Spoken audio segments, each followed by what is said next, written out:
Bonsoir. Le verdict est tombé ce matin. Les 3 marabouts retrouvés sans vie à Farsha dans le premier arrondissement de N'Djamena sont décédés d'une intoxication alimentaire. Cette information a été communiquée par l'avocat des familles des victimes après la conclusion de l'autopsie. Autre chose, le Tchad figure en bonne place lors de la 29e édition du Festival panafricain du cinéma et de l'audiovisuel de Ouagadougou au Burkina Faso. En toile de fond, la présence du président Mahamat Idriss Déby Itno, invité par son homologue, le capitaine Ibrahim Traoré. Un focus politique sur ce séjour présidentiel dans un instant.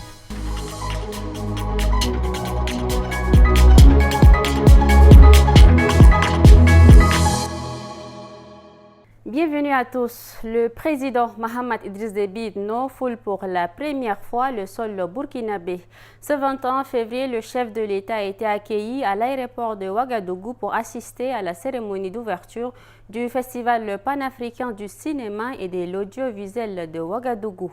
En dépit des événements politiques similaires dans les deux pays, les Burkinabés se projettent et remettent sur la table leur intention de renforcer les liens entre leur pays et le Tchad, voire d'envisager son intégration dans l'Alliance des États du Sahel.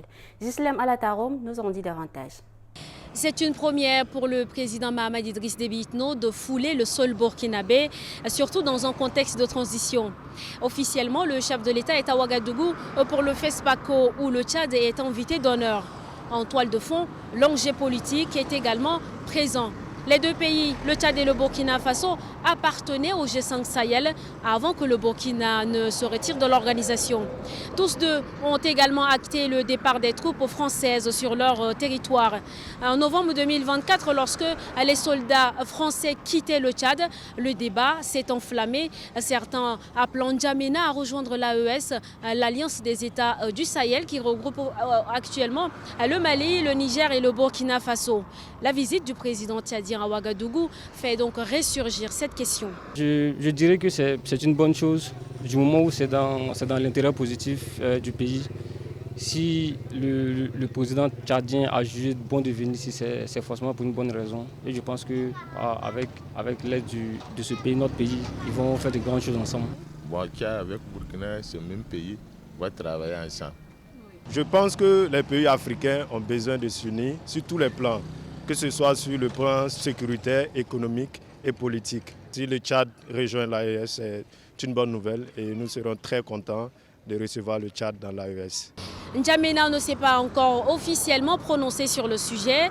Les 3 pays membres de l'AES sont toujours en transition, tandis que le Tchad a bouclé la sienne avec l'élection de Mahamat Idriss Déby Itno comme président de la République en mai 2024. Il y a plus d'une semaine, 3 marabouts ont été retrouvés morts dans le domicile d'un conseiller municipal. Les familles des victimes exigeaient des réponses avant de procéder à l'inhumation. Ce matin, les corps ont été retirés de la morgue et enterrés suite aux résultats de l'autopsie demandée par les proches. Yanki Gemkarine et Abakar Lambert étaient présents lors de l'inhumation. Suivez le film. Les corps des 3 victimes ont finalement été retirés de la morgue ce matin, plus d'une semaine après leur mort, dans des conditions mystérieuses, dans un domicile privé. Leurs proches avaient exigé une autopsie afin de déterminer les causes exactes de leur décès. Selon l'avocat de la famille, les résultats concluent à un cas d'intoxication alimentaire. Le résultat de l'autopsie en notre possession, nous avons donc la réquisition au fait d'une mention de ce corps. Voilà. Et après l'enterrement, je pense déjà qu'une plainte a été déposée contre X. La justice fera son travail afin que l'auteur ou les auteurs de cet empoisonnement soient retrouvés et qu'ils subissent la rigueur de la loi. Inconsolable, la famille des victimes réclame justice et réparation. Nous voulons que le gouvernement prenne en charge les enfants et les femmes des victimes. Nous avons un avocat chargé de suivre les dossiers.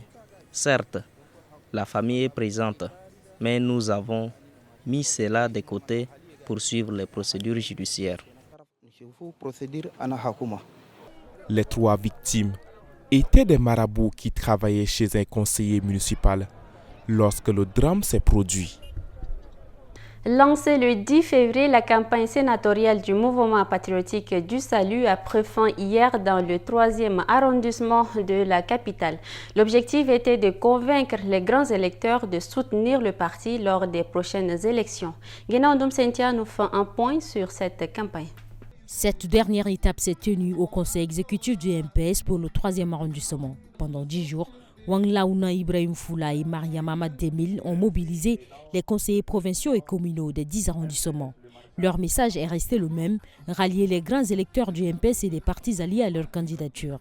Maria Mamad Demil a insisté sur les défis économiques, sociaux et environnementaux, promettant de favoriser le dialogue, développer les services publics et promouvoir une économie durable.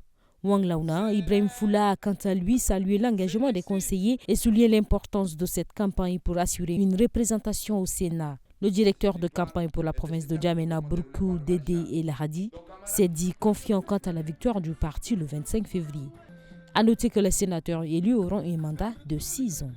Après avoir sillonné 3 départements du Logone oriental, les candidats du mouvement patriotique du salut poursuivent leur campagne à Beboto, chef-lieu du Ouest.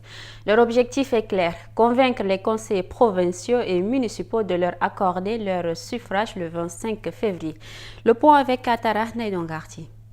Beboto marque la 4e étape du périple de Mbayong Maloum né Ronald Bangar et Dr Béon Maloum Adrien. Dans la langue locale, ils ont présenté leur vision pour le Logone oriental.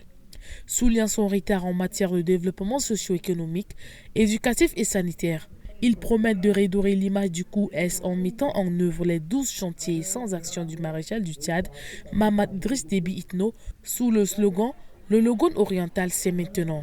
Le porte-parole des 21 conseillers provinciaux et municipaux a réaffirmé leur soutien au MPS et proposé l'instauration d'urnes départementales pour garantir un vote sans faille. Selon eux, leur engagement envers leurs électeurs passe par l'élection de représentants au Sénat. Le directeur provincial de campagne du MPS, Tordiba Ngourba, a rappelé la consigne du parti « Chaque voix du MPS appartient au MPS ». Toute déviation sera considérée comme une haute trahison. Avec 100 grands électeurs affiliés, soit 79,37% du 126 inscrits, le MPS aborde le scrutin en position de force. Le Tchad prend part à la revue annuelle du programme de santé du Centre Carter aux États-Unis. Par ailleurs, une annonce importante a été faite concernant la mise en circulation des nouvelles pièces de monnaie. Enfin, le Tchad participe également à la 4e conférence ministérielle mondiale sur la sécurité routière. Ces sujets seront développés par Baylassem Emmanuel dans notre rubrique « L'actualité en bref ». Le coordinateur national du programme d'élimination de l'onchocercose et de la filariose lymphatique et point focal des maladies transmissibles et non transmissibles au ministère de la Santé publique et de la Prévention, Dr Hamid Chidi Dorkodei, accompagné du Dr Abdallah Adam Mahamad, chargé d'épidémiologie au dit programme, ont pris part du 17 au 22 février 2025 à la revue annuelle du programme santé du Centre Carter. La rencontre a été organisée à Atlanta aux États-Unis. L'objectif est de présenter les situations épidémiologiques et le progrès réalisé pour chaque pays dans la lutte contre les maladies transmissibles et non transmissibles. La situation épidémiologique et les progrès réalisés au Tchad ont été présentés par Dr Hamid Chidi Dorkodei.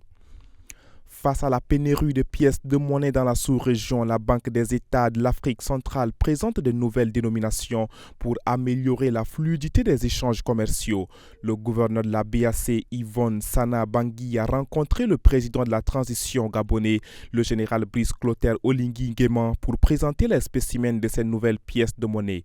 Cette rencontre s'inscrit dans une mission présidentielle visant à présenter au chef d'État de la sous-région les nouveaux spécimens de pièces de monnaie destinés à résorber la pénurie dans la sous-région et à améliorer la fluidité des échanges commerciaux. Une délégation tchadienne conduite par le secrétaire général adjoint des transports, de l'aviation civile et de la météorologie nationale séjourne à Marrakech au Maroc pour prendre part à la 4e conférence ministérielle mondiale sur la sécurité. Les objectifs principaux de cet événement sont d'évaluer les réalisations et les progrès accomplis grâce à la mise en œuvre du plan directeur mondial pour la sécurité routière 2021-2030. Presque tout le monde possède aujourd'hui un téléphone portable. devenu un compagnon quotidien indispensable. Si cet objet nous suit jusque dans notre sommeil, cette proximité constante présente-t-elle des risques pour notre santé? Des éléments de réponse dans ce reportage. La récolte est fructueuse. En seulement des mois, une quarantaine de téléphones ont été saisis auprès des élèves. Ce matin, le proviseur les exhibe fièrement. Devant les portails, devant les salles de classe dans la cour ou encore dans les salles de classe, nous procédons à des fouilles par moment, histoire d'abord de les dissuader et même s'il y en a, on prend également. Et nous, quand on prend, on met le nom derrière plus la classe. Vous voyez, ça c'est un enfant de 6e encore, et qui vient à l'école avec un téléphone de cette marque. Vous voyez, c'est pourquoi nous disons que cette décision, elle vient vraiment sauver le système éducatif. Parce que le téléphone, c'est un des problèmes majeurs qui gangrène le bon fonctionnement de notre système éducatif. Dès la rentrée scolaire, le ministère de l'Éducation a interdit l'utilisation des téléphones en classe. Pourtant, la mesure peine à être respectée par les élèves. Le téléphone, c'est bon pour les autres, mais nous qu'on est en classe de terminale, il nous faut absolument un téléphone, parce que sans téléphone, tel que nous avons les livres qui sont un peu chers, les prix augmentent de 20 000, les 20 quelques, donc c'est grâce au téléphone, à les applications. Quand tu viens à l'école, juste pour 5 heures du temps seulement, donc le mieux est fait de te concentrer sur les 5 heures du temps là pour comprendre ce qu'on t'explique. Si tu apportes le téléphone tout le temps, tu vas dire que je réponds à mes messages, je décroche les appels, les trucs comme ça, ça va t'embrouiller. Face à cette situation, les responsables d'établissement appellent les parents à la rescousse. Et c'est tout pour cette édition. Merci à vous de l'avoir suivi. Bonne suite de programme.